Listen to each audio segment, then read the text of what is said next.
So now we're going to start the afternoon, and I'm really excited about this next session.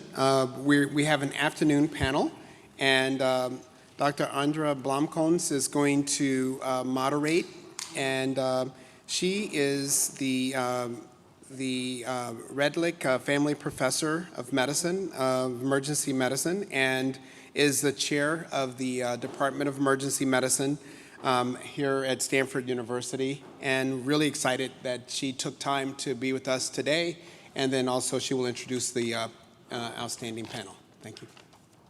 Want to introduce my colleagues here. Dr. Ruth O'Hara is the Lowell N. and Josephine Q. Berry Professor of Psychiatry and Behavioral Sciences. She is our Senior Associate Dean for Research for the School of Medicine here at Stanford. She is also the PI of our 5-year, $53 million CTSA grant, which includes strengthening community engagement and diversity in clinical trials. Next, we have Keith Norris, Professor of Medicine and past president of the Charles R. Drew University of Medicine and Sciences, where he is now the Vice President for Research and Health Affairs. Also, he is the Assistant Dean for Clinical and Translational Sciences at the David Geffen School of Medicine, UCLA. Last but not least, Harriet Van Spall is Associate Professor of Medicine and Cardiologist at McMaster University, and also Director of eHealth. She is funded by the Canadian Institute of Health with a focus on heart failure, health services, and health disparities. So when I wrote the questions for this session, I must have not been my best self.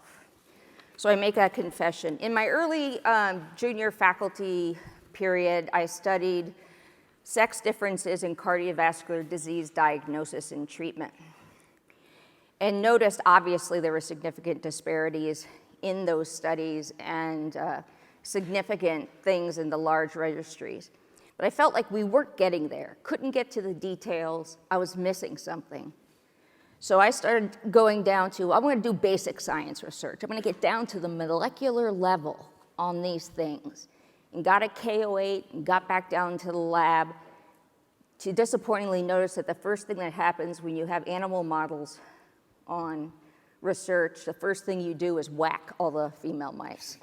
It's very disappointing, very disappointing. But nonetheless, we're gonna go ahead and continue with our questions. All right, let's see. And we could just go 1, 2, 3 this way for each of the questions, and we'll start with the easy question. No, everyone's gonna get the same questions. Everyone's gonna get the same questions. I should tell you the format. Everyone's going to get the same questions, and then we'll have, if we have time, what we'll do is we have 2 microphones. I think I can see them on each side of the room, and then we'll have folks come up and ask additional questions as they will. Okay? Sounds All good. right, sounds good. So, first question. If you have the power, how would you change the FDA to promote diversity and health equity in clinical trials? And in the meantime, what would you do within the current FDA constructs? So my first disclaimer is that I'm Canadian, but I do lead clinical trials, and some of them are now recruiting in the US. I would say that all of us need to be genuine in the policies and in the implementation around this subject. And everything needs to be tied to timelines and measurement so that we know that we're moving the needle in this manner. I think the FDA has been a leader globally in clarity around the need for representativeness. They have cited some of our work, which is such an honor.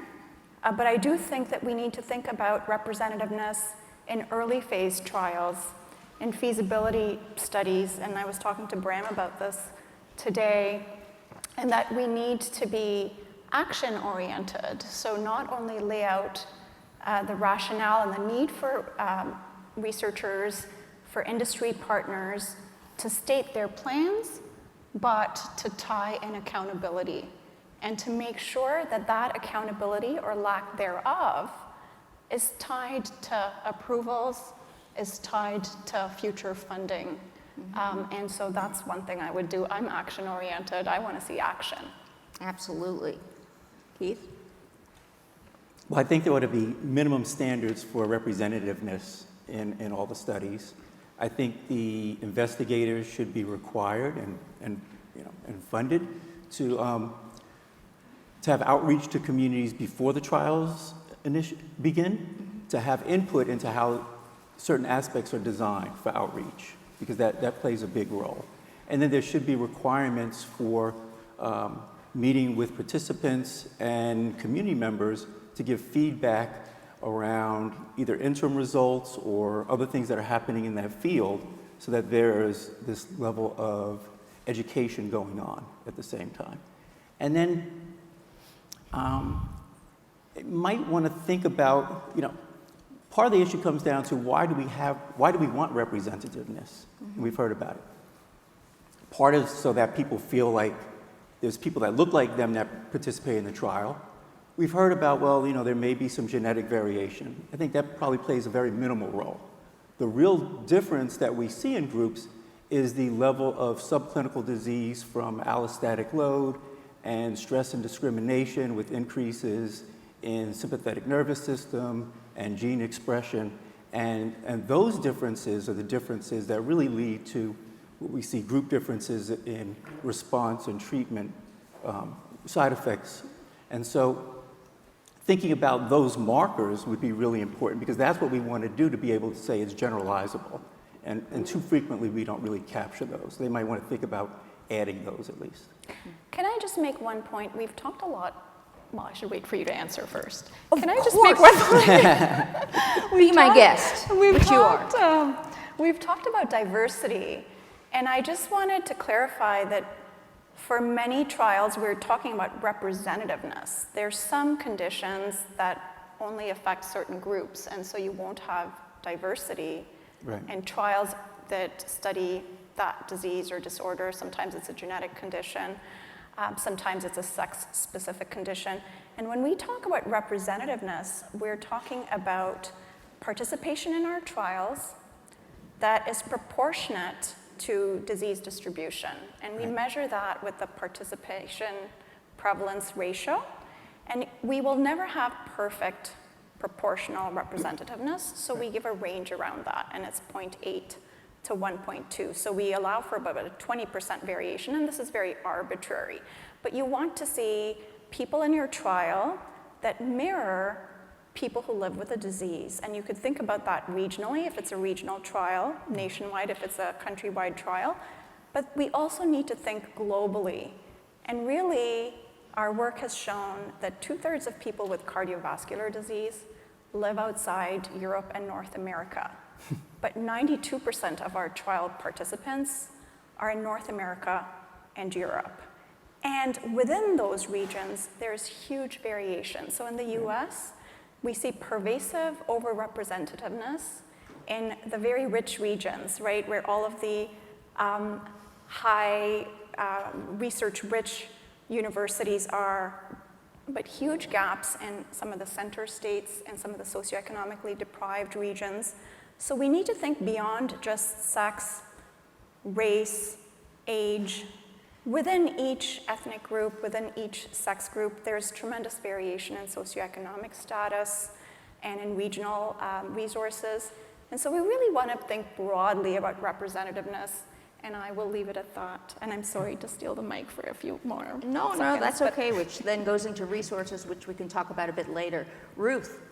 I think one thing that's very important is to actually acknowledge how far the FDA has come. That is In true. April of 2022, as most of you I'm sure are familiar, they put out draft guidance to make sure that when you're applying for an IND, IDE, you actually have to incorporate now a diversity and inclusion plan. And they've even a little table that you can follow. And the recent 2023 Omnibus Bill actually incorporated that now as mandated law. In fact, our own representative, Van Eshu, here locally, was the sponsor of that bill. And so it means that you actually have to at least think about the representativeness of the cohort in your clinical trial. And I think that's a huge step. Now, there has been already naturally concern that we're not really including, exactly as you've said, all the elements of diversity, that they're very focused on ethnicity and race, which is really essential, particularly given the statistics that show there's such underrepresentation of Black Americans in particular in our standard clinical trials. But there are other markers, including SES, LBGT status, that haven't yet been really focused on by the FDA. But at least it's a good start to get us going and to get individual investigators and institutions to start thinking about this issue more broadly, comprehensively, and collaboratively, I think. Yes. And of course, what Dr. O'Hara is referring to, what we learned from Dr. Zuckerman, was the Consolidated Appropriations Act of 2023, where drug sponsors for all phase 3 trials were required to have a diversity action plan as part of their clinical trials research. Is Dr. Zuckerman still here? Oh, great, thank you. All right, excellent. All right, next question.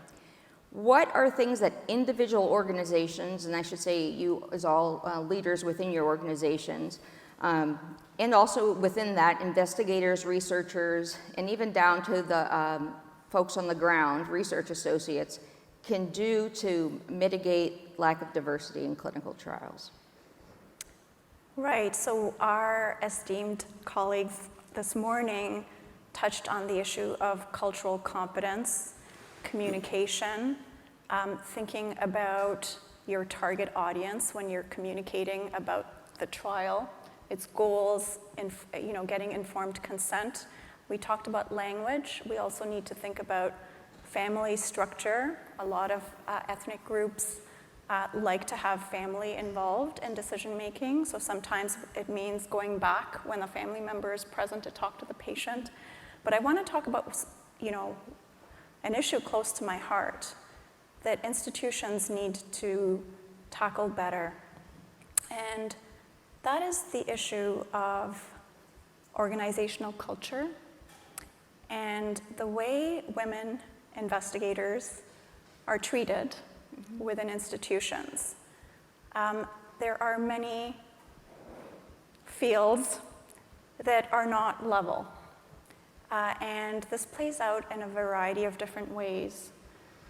But we have analyzed over the last 20 years clinical trials, clinical trial leadership, and the majority of people that lead trials are men, and primarily white men, and the vast majority of industry trials are led by men.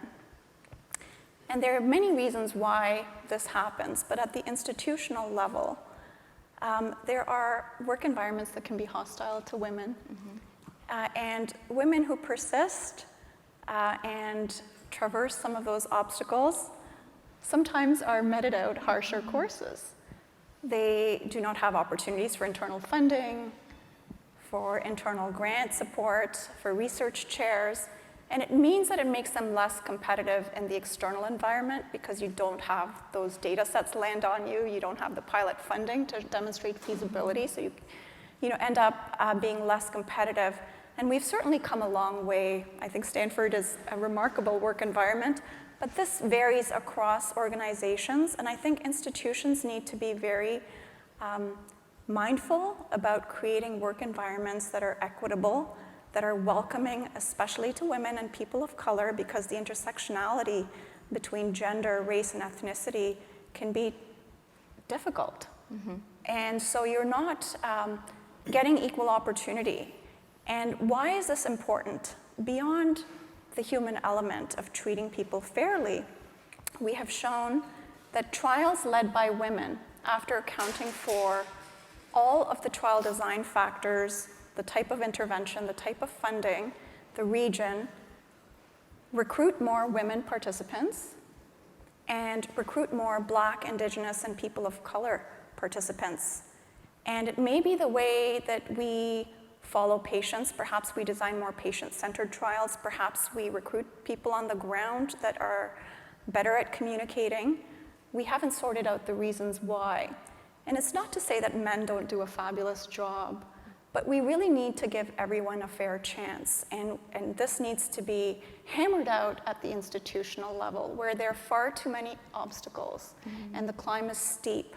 And there's also, things that we can do as collaborators across institutions so that people who have the skill set, have the fire, have the verve, are also given the opportunity that they need to rise and to lead. And to our industry partners, I would say, many people like me who lead trials do so when they're investigator-initiated trials that they design, lobby for funding from federal sources, and have the resources to do. But at the industry level, industry-sponsored trials, we see a lot of homogeneity, and this needs to change. And it starts with having women, people of color on your trial executive committees, but you have to do better than that. You can't go to the same 5 men and have them lead your trials over and over again for 30 years. Give us all a chance, and I'll pass it on to Keith. I don't feel strongly about this at all, do I? Glad you had a thought about that. Yeah. No, that's a really important topic. So I'm going to put a different type of burden on institutions. And that is thinking about how institutions engage with or don't engage with many of the under-resourced communities in their catchment area, or sometimes even in their local geography, right? So a lot of times certain institutions may be in a community, but not of a community. And the community understands the differences. And so if the institution has not made an investment in and stepped out to engage with the communities, doesn't mean people doing great work can't still do some of the work they're doing, but it doesn't really happen the same way, right? People will have relationships with investigators. If that investigator leaves, they don't have a relationship with the institution, right? And if the institution, and they'll feel differently if they see the institutions there as part of it. And so the institution needs to think about how it invests and how it collaborates with the communities. There are lots of ways it can do it, from a lot of the services they do for contracting and hiring, et cetera, for connecting with the communities. And that helps make it a lot easier for investigators and teams, once we get these diverse teams supported by the university to go out there and do the work. I think the community now sees this as something that is much more real. And we recognize the institutions can't do everything, right? The disinvestment in communities was not necessarily created by institutions, but it's just that institutions have frequently done little to try to counter that. Ruth. No, these are such excellent points. There was a press conference with your President Kennedy way back in the early 60s, when he was asked by one female reporter in the room what he was going to do about equal rights for women in the job force and beyond, and what he was doing at the moment. And he said, obviously not enough. And so I always think of that. There's so much more we can do. But at the same time, with my point about the FDA, I think it's really important to recognize moments in time when actually there is galvanized energy and effort in this regard. To your excellent point about making sure that clinical trials are actually led by with the same diversity as is reflected in our communities, has been certainly a battle. When I came to my own department for a faculty position back in 2000, it was a department that had one female tenured faculty member who was married to the president. And that's the reality. Talking a little bit, out of the shop here, but that was the case. In the last 20 years, the Vice Dean of the School of Medicine and the leadership of Lloyd Minor have so changed that landscape. by a tremendous number of initiatives they've put into place. In my own department, it's now approximately 50-50 in terms of tenured faculty. The number of individuals leading clinical trials who are female outpaces the number of males in mine and other departments. In addition, if you look at the number of endowed chairs, there used to be a wall outside the Dean Suite that was mostly white male. That has changed dramatically, and over 50% of the chairs of departments in the School of Medicine are now female. And it is important to reflect on accomplishment in those domains because it reminds us of what we can achieve in domains that have yet to actually make the same level of progress. We have many initiatives. I mean, at the institution level, we have had the IDEAL initiative led by Provost Drell, who's stepping down at the end of the month to be replaced by Provost Jenny Martinez. And she really got behind putting the resources to make sure that we are recruiting faculty that actually are diverse enough to represent a very diverse Bay Area and to be able to be in the School of Medicine at the forefront of leading the trials that reflect community. So it's a really important thing to do. Within the School of Medicine, our own dean speaks to the time and the era when he was bussed into his school as a high school student into a school that was dominantly for Black Americans at that time, and said it immediately taught him that there was separate but no equality. He has led many initiatives all the time. Our Commission on Social Justice, also appointing Joyce Saki, Dr. Joyce Saki, who is our officer, our chief officer for diversity and inclusion. We have Senior Associate Dean that you heard from this morning, Bonnie Maldonado. You cannot just talk the talk, you have to walk the walk. But the place where I think the gap still exists is in that outreach to community. You know, and to your point about heterogeneity, I mean, there's assumptions about common cultural context and background for individuals who are, for example, all European. Ireland, where I come from, is not the same country as, say, for example, Spain, or not the same country as its next door neighbor, England. And so having contextualized a sense of what comes from a cultural perspective, from a socioeconomic status perspective, is an essential piece to forging the kind of relationships that we need with our communities to fully understand their perspective, their point of view, so that we can in turn make sure we accommodate and make actually engaging with research at a community level and at an individual level easier and more accessible for them. And we have tremendous individuals. One is standing up at the back of the room there right now, Lisa Goldman-Rosas, who actually leads our community engagement efforts in the School of Medicine, along with Dr. Patel and many others. They are villages, but there is so much work to be done in this domain because we're not translating our enthusiasm for actually diversity and inclusiveness yet into the participation of broad catchment areas here in the Bay Area and beyond. Yes, sounds like there's a lot of interinstitutional variation and processes to access resources. I also want to put a little line in for our colleagues outside of the higher income countries that we all work in. They have a tougher journey than all of us. And I know that there are many highly productive people in this room. And I want to invite you to collaborate broadly.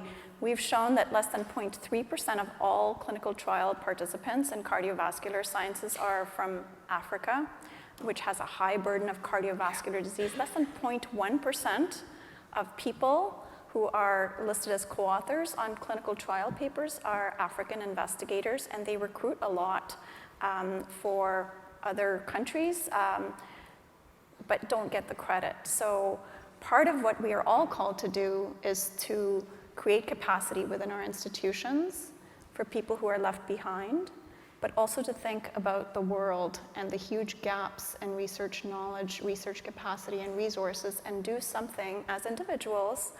And so something that I did was start a clinical trial diversity program, bringing trainees from really impoverished countries. I have somebody from Sierra Leone, an amazing person, the only person in this village to get an education. You know, somebody from a little town in Brazil. We have a woman from Iran to help her escape the atrocities there.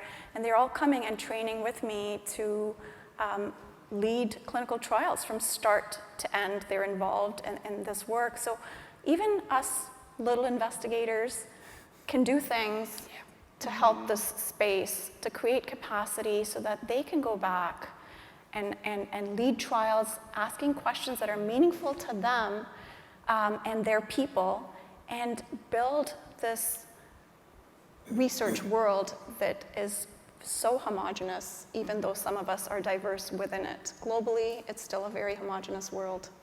Okay, well, I'm going to hijack my questions and turn them over and then say, okay, well, thank you for reminding us of some of the success stories and then also pointing out what still we have a lot of work to do. So everybody out here is in a different phase of life and their career, and some academic, some from industry. And so we're all thinking about how can we make an impact, and everybody, you know, it doesn't matter what level, everyone can make an impact.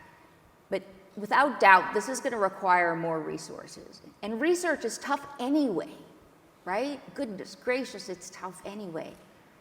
How are we going to do that? Where do those resources come from? I mean, that could be the local level of even having to, you know, transportation and meeting patients where they are and that sort of thing, to what you're doing, what I would consider large programs, you know, bringing people in from other countries or recruiting patients in other countries. Right. How is this going to happen? So it's happening now. I just apply for federal funding, right? Competitive grants. I love that there's so many young people in the room. Go to your mentors and ask them to help you write grants. When you have grant funding, you have something to stand on, because without money, not much can get done, right? So whatever I do is under the umbrella of my own grant funding. And you can actually run more efficient trials that are not high budget and be resourceful and also capture diverse audiences. So I run trials that are linked to federal data sets. So the follow-up doesn't have to be face-to-face. I don't have to burden patients to come in and see people in order for us to get their follow-up data. They consent to linked data where they can, you know, have the isolated tele-visit, but primarily have data captured from data that's being collected anyway. We recruit patients remotely. We use multimedia platforms to recruit patients. We consent patients remotely. That doesn't cost any more than doing it face-to-face. It actually costs less. And we have partners now, including partners in CROs in some of the African countries. And we try to be extra generous to them. They have lower resources, but with them too, there's ways to really cut costs when you deliver trials in a very efficient manner. And those same techniques can help get more patients involved in the trial. So beyond community engagement, we really focus on minimizing research burden, both on the site investigators and on trial participants. And I think that's why we sort of have representative trials. So I'll touch upon two things, I think, one more direct, one less direct. One is, so thinking about resources that exist. A lot of our community partners who run community-based organizations, they have space. And so using their sites as local sites for either conducting a trial or conducting follow-up visits or part of the visits, and then being able to pay their site, right, to have investment into their staff and their site for being a satellite per se. Mm-hmm. That's a way to make it easier for the patients to get to. They're going in an environment where they feel comfortable, and at the same time, we're making an investment with our partners, right? Mm-hmm.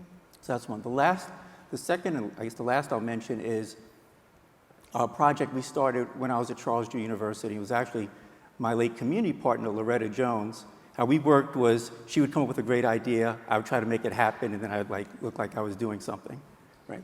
So she'd come up with these, so she said, how come we don't have a community faculty track at Charles Drew? And so at the time, we had been spending a lot of, many years working together between Charles Drew, UCLA, RAND, with a lot of community partners, and they were participating in the projects, they were becoming co-authors on papers, et cetera, et cetera. So just like an adjunct track, we created a Charles Drew, because it was a smaller independent institution, we created a community faculty track. We had faculty development. They created their dossier. They already had a lot of publications. Loretta had over 50 co-authored papers at the time. And so we did that, and it does a couple of things, right?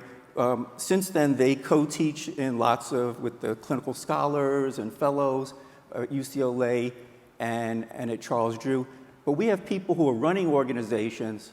So if you want to hear about domestic violence from a faculty who can tell you data, it's one thing. But if you want to hear about domestic violence from someone who runs a domestic violence shelter, it's a different experience you get as a student, right? And it also means that we have individuals from the community that are now walking across into the ivory tower. It's a different connection, and the people in the community see that this relationship is operating in a different way, and that there's not really this sort of mysticism between.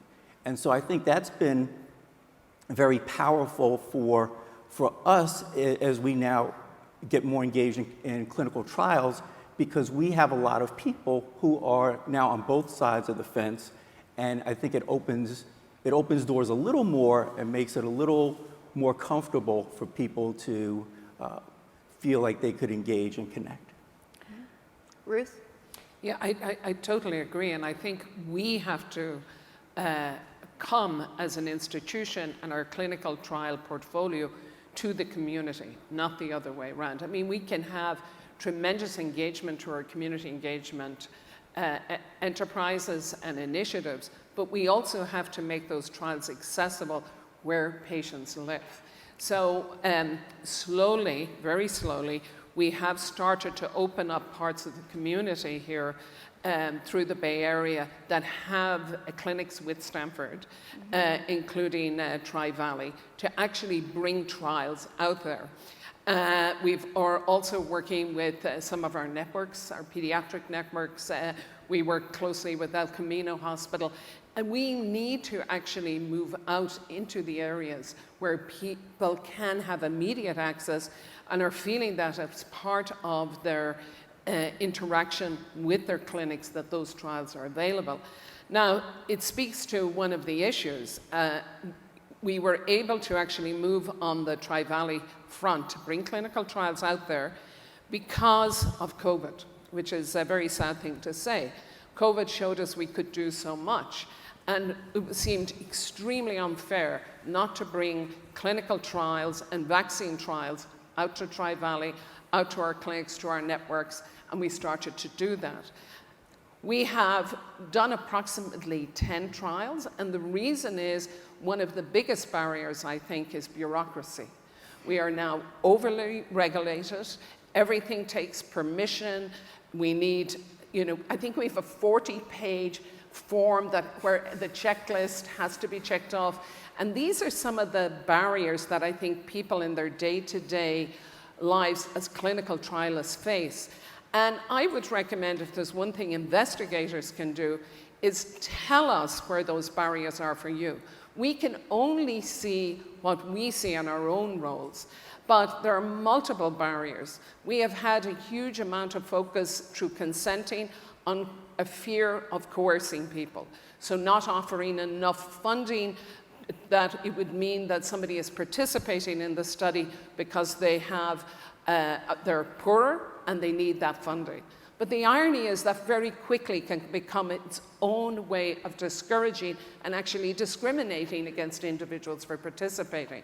We had a CERM grant several years ago that actually was to collect blood for induced pluripotent stem cell derivation from children with autism. And we were not allowed by the California Institute for Regenerative Medicine to actually give dollar for participating. And we found very quickly that meant that individuals would say, unfortunately, I can't pay for the travel. So we had to go back as an individual team and let CIRM know that this was not a viable model, and they changed. So you often can be surprised as where you can actually operationalize change. And they were very adaptive. But don't get discouraged when you're in the trenches and think, I can't let somebody know this. We're similarly working with our IRB to see how we can better accommodate our community partners as co-investigators.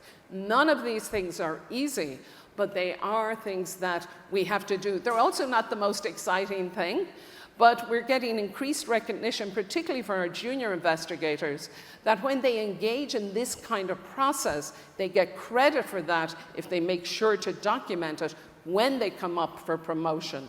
It is an important part institutionally that we have to adapt to actually make sure that our investigators are not feeling they're being penalized for taking the extra time required to bring that trial to a broader community base. Yeah. Excellent. It helps to have people with lived experience on your trial committee. I've been doing this for my first trial in 2015.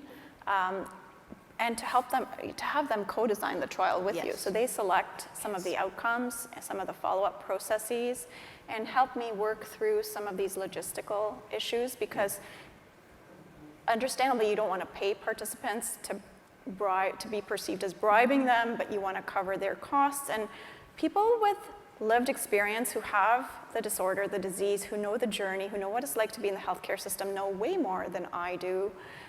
And they're really tremendous assets, not just as checklist items on the team, but to really help me design the trial in a way that's appealing to patients. I want to throw in one more thing that's a very easy fix to the homogeneity in our trials. It's the selection of your eligibility criteria. So my first paper as a student, because I was a bit of a nerd, I liked clinical trials, and I would read trials and go into the appendices, and I noticed the homogeneity in our cardiovascular trials, but the appendices had these eligibility criteria, and the exclusion criteria were long. But in the methods, they were described in 1 or 2 sentences, and I thought, I wonder if the eligibility criteria have something to do with the homogeneity in trials. Totally. And so my first paper was, 2007, and it was a JAMA paper. I was so excited. But really, I analyzed the exclusion criteria, and we found that 39% of trials had sex-specific eligibility criteria. So this is around having a uterus, not being on birth control, being of any childbearing potential, being pregnant, lactating.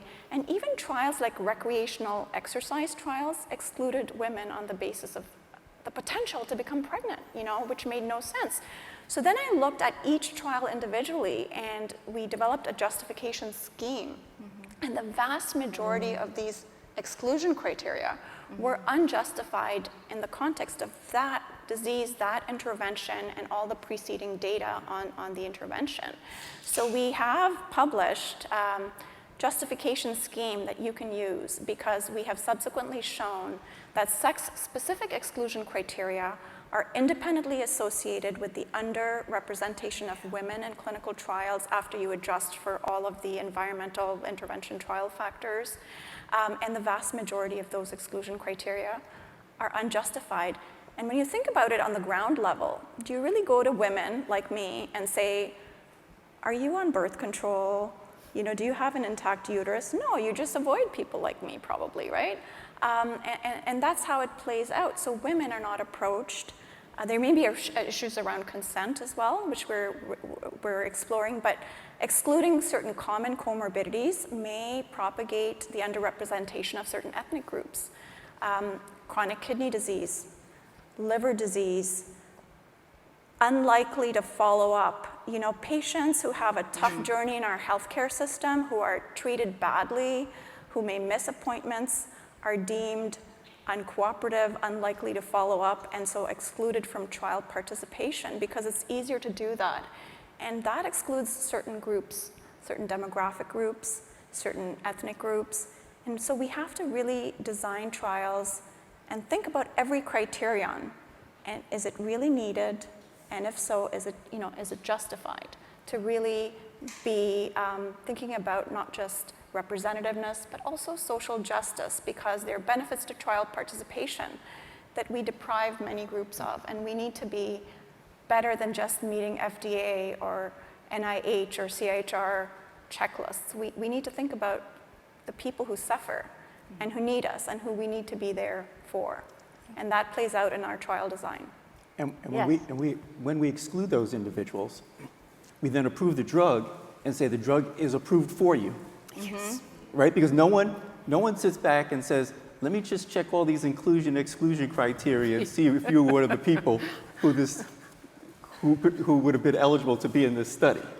Right? And so everybody gets in there, and that's where that's probably the largest factor relating to the disconnect when we look at the lack of representativeness in trials and having medications that come out that have, real applicability to a broader society. And pregnant and lactating women, I would not want to have any condition when I was pregnant or lactating, because I would get drugs from the 1970s. There would be no clinical trial data to inform my care.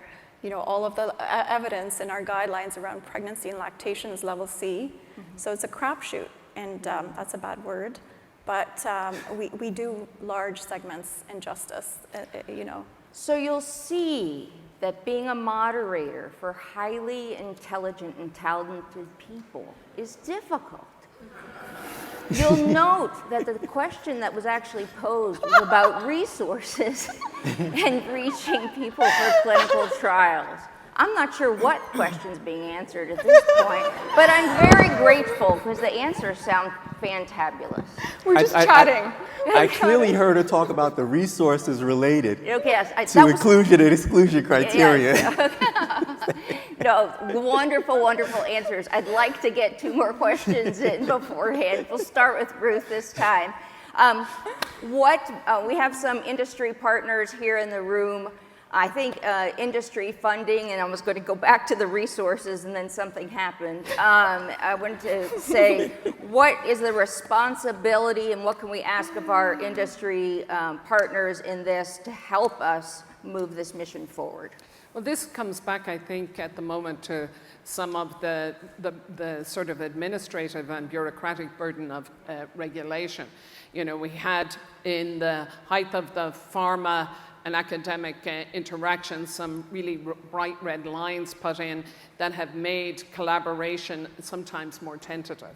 I think we're now at a point where we have to recognize that in academic medicine, we are never going to scale to the level that we would like to be able to scale without those industry partners at the table from the get-go and working with them to help us in this domain.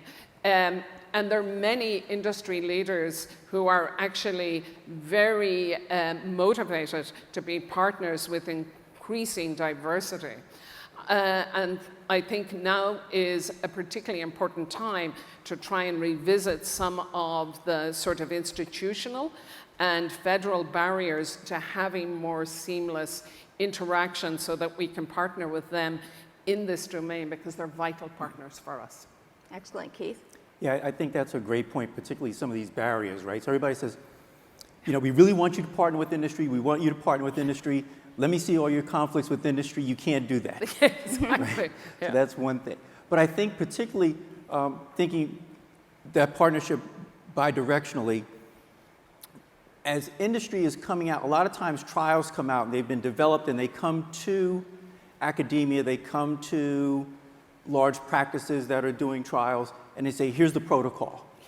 And I think what really opportunity is missed to not sit down and bring in both your academic/clinical partners and your community partners early on, as we heard about thinking about developing the protocol in a way that is going to be as connected and seamless as possible for all partners involved.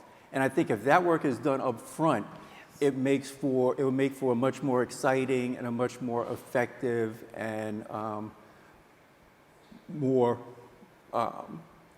probably a more rapidly conducted trial to reach an outcome that everybody would be excited about? You know, I think we have a lot to learn from our industry colleagues. They've diversified their boards. They have certain policies that they adhere to.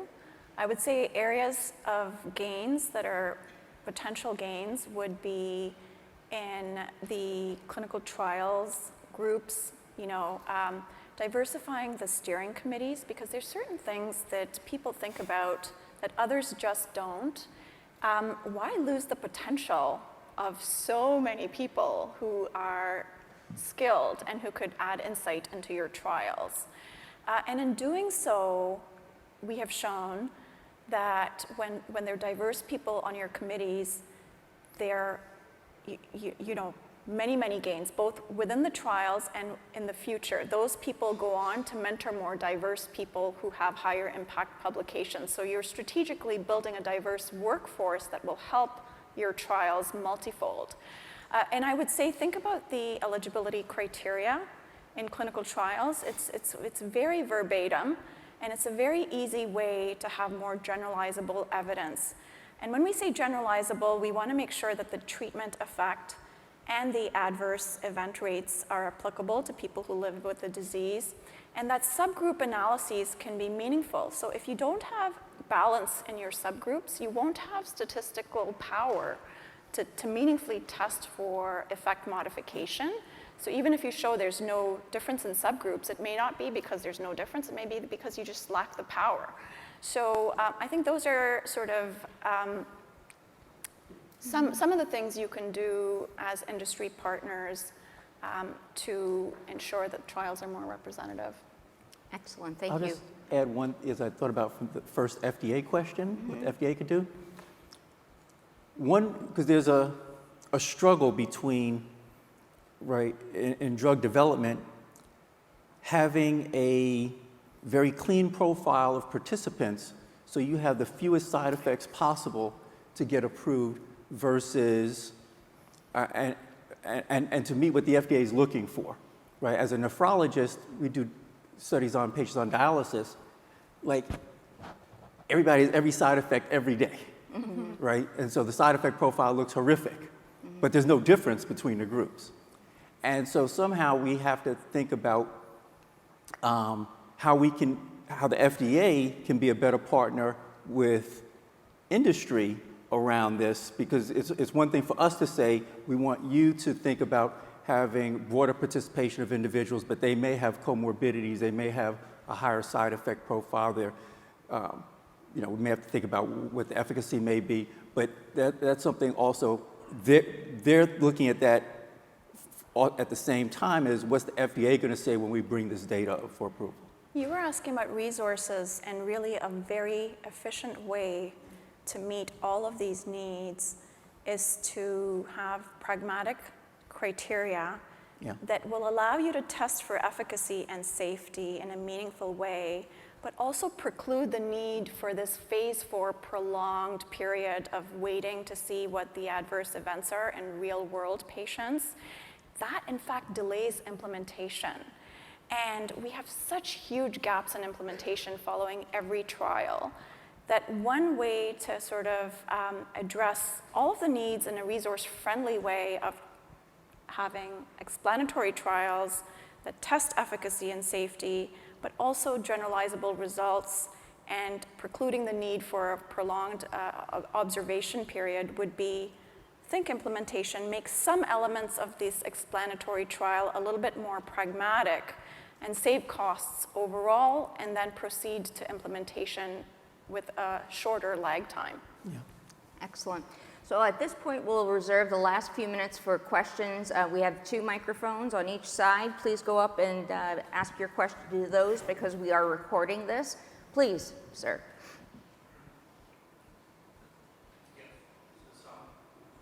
Doesn't seem on. Michael. Okay. Well, let me respond to the very good point that I just heard about design of clinical trials and the need for getting the so-called clean data set for early drug approval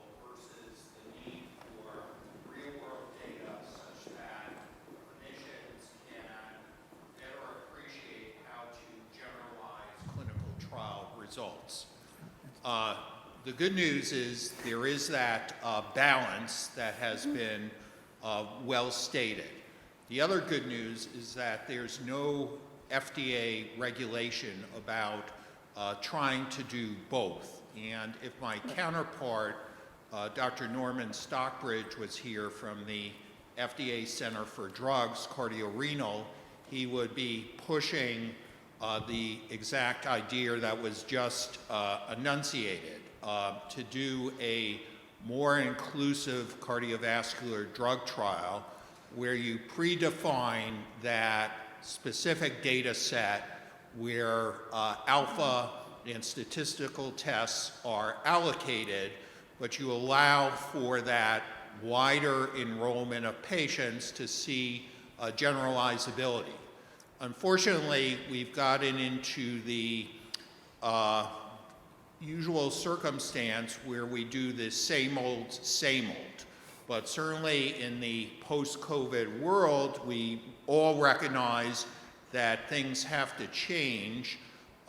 Drug manufacturers have been somewhat reluctant to consider new clinical trial paradigms given the costs that are involved, and that's why these sorts of conferences where we talk about things in the pre-competitive space, where we have academics asking, why do I need to enroll in a trial that isn't really going to help me out in the real world, is very important. So my main suggestion is just to press on with that good idea.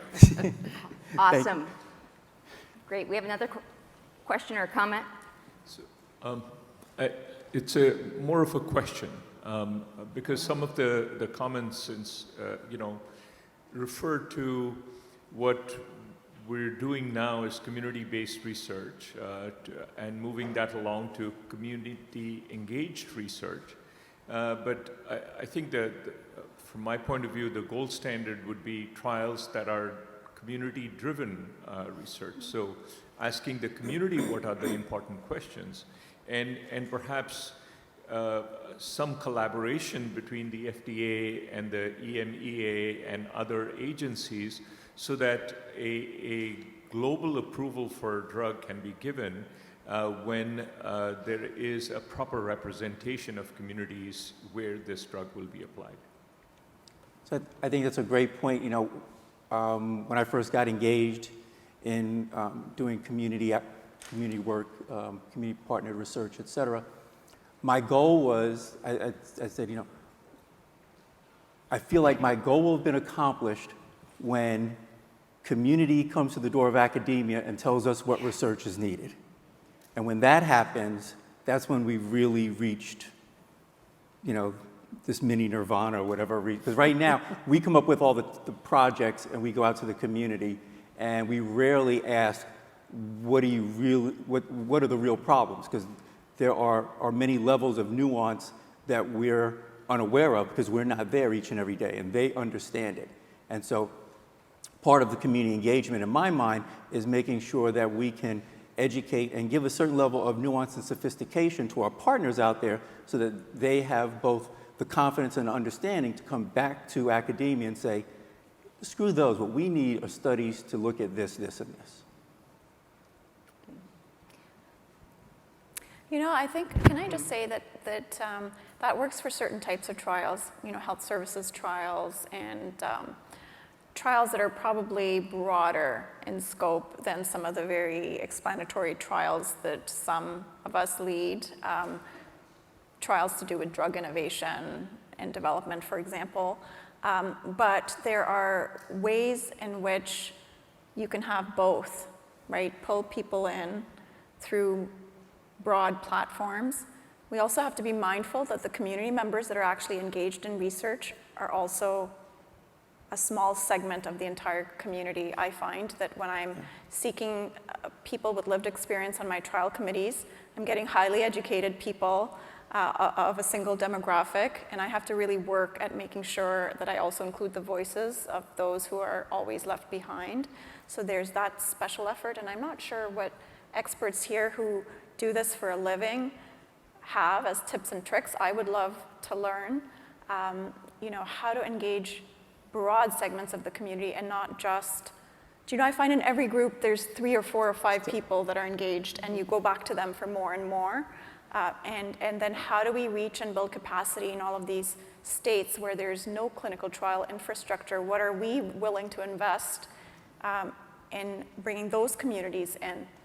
And I would, just to add to that, I think actually the NIH at the moment is really doing a tremendous amount to make sure that each grant it's awarding, in particular center grants, actually have attention to trying to engage community members that are truly representative of those that, as you say, can get so easily left behind. And I think this is work then comes funded, that people are not scrambling for resources to do that. And I think we're going to see over the next few years, as those components of NIH grants actually grow, that we're going to have more feedback from our community members in a way that will be instrumental in directing us to next steps. We've been granted an additional 5 minutes, so Dr. Williams. Thank you. Dr. Norris, you said a lot of incredible things. One thing stood out that I think was profound and has the potential to be transformative. And it was regarding your statement that industry should bring in academia, the community, health services to partner in the development of clinical trials protocols. I spent 30 years at Kaiser Permanente. In the last 10, I was National Director of Technology Research and Innovation, and we stood up a national think tank for that very intention, to work with industry to co-design technology so that instead of having things that were on their shelves that they brought us and said, I created this, use it, and us to then find out how to apply it, they realized and we realized that there needed to be a partnership regarding developing the things that we needed. So I wonder if, and this is my question, is this something that you think this is the right time for us to start talking about? I think if academia and health services come together, working with industry and say, you know what, don't bring us a protocol, rather come to us and let's talk about how we might co-develop for the population that we serve across our organization, and then also look across other organizations for these multi-site opportunities. May I? Sure. Just want to first say that I'd like to acknowledge my superb colleague, Dr. Michelle Williams, who just provided that question. Dr. Williams is a professor in medicine and actually completely supports the infrastructure for inpatient clinical trials within our healthcare system, and she's a phenomenal asset to all we do. I work very closely with her. And Michelle, I think you really are honing to a couple of key issues when we talk about barriers. I think one thing that getting us all together helps us do is recognize where we might be at risk of reinventing the wheel, or potentially not looking enough. When we experience a gap in our own individual domain, there's a tendency, it's the nature of human nature, to think it therefore hasn't been addressed. And I think that's critical. I think then getting together means that we can start to work with, for example, our health service researchers, who now are typically called implementation scientists, and making sure we're following the changing nosology, because the opportunities now, particularly with the advances in machine learning techniques, informatics, real-world data, we're at the absolute forefront, I think, of being able to bring those interdisciplinary enterprises together to address some of these critical questions, and to be able to do what you've been doing in your trench for decades now and helping us all. So I think the more we can work together to hear about the different perspectives, the more quickly we'll forward advance. And I would agree with that. And I would say, I sort of think like there's two pathways in a sense, as we just heard, right? So there's, when we think about the industry, so one is having conversations around what might happen in some pathway. The other is this entity has been developing a drug, a therapeutic or device, or make sure we shout out to device, whatever they've been working on for a while, and for a reason, right? And so, but before the actual final design comes out, to sit down with people and say, you know, we've invested, we have this, we have some amazing preliminary data, we think this has a lot of promise, we want to take it to the next level, but before we do that, can we sit down and talk about it? Yes. And I think about probably the same thing with community, right? So yeah, there's certain things where we want community coming to the door, but there's still going to be other areas where there's certain knowledge information we have where we're going to want to go back out to community and say, we have this and we want to work with you to make sure that when we implement it or develop the protocol and put it out, it is as engaging and coming from a more collective space. Thank you. There's also the practical issue. I find, you know, for the implementation trials that I lead, they involve usually 10 centers. And I definitely go to the sites and help them co-develop and engage in the work because it's so important for implementation. But on executive committees for industry-funded trials that I contribute to, the process is very different, and some of them have, you know, 150 sites across the world. So then who do they tap into? And how it rolls out is the trial executive committees look at the protocol and help develop it and refine it. And what I try to do, aside from looking at the protocol and the eligibility criteria and all those things, thinking through the lens of health equity and research equity, is saying, let's bring in a couple of people with lived experience to join this committee. Yeah. But even so, there has to be a mechanism of, you know, how do you go about selecting those people from where? And they're now tremendously strong patient advocacy groups.